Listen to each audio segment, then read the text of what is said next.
আমি মোহাম্মদ ইউনুস আলী। এখানে আন্তর্জাতিক মানের একটা ট্রাক্টর মিলানো কাজ চলমান ছিল, কিন্তু হঠাৎ করে কাজটা দেখছি বেশ কিছুদিন যাবত স্থগিত রয়েছে। স্থগিত থাকার কারণে এর নির্মাণ ব্যয় বেড়ে যাচ্ছে। তারপরে এখানে এইটার পাশাপাশি আশেপাশের লোকজন কিছু এখানে দোকান দিবে, ব্যবসা বাণিজ্য করবে, তারাও সেই আশা থেকে বঞ্চিত হচ্ছে। এই কাজটা সম্পন্ন হলে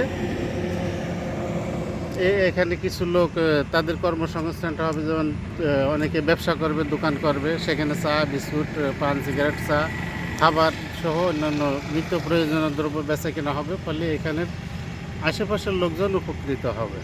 আর একটা বিষয়, অধিকাংশ সময় দেখা যায় মাগুরার শহরের ভিতর দিয়ে যে রাস্তা, ওই রাস্তার পাশে অনেক ট্রাক জড়ো হয়ে থাকে। এতে শহরের পরিবেশটা যেমন দূষিত আছে, দেখতেও খারাপ লাগে, আবার যানজটের সৃষ্টি হচ্ছে।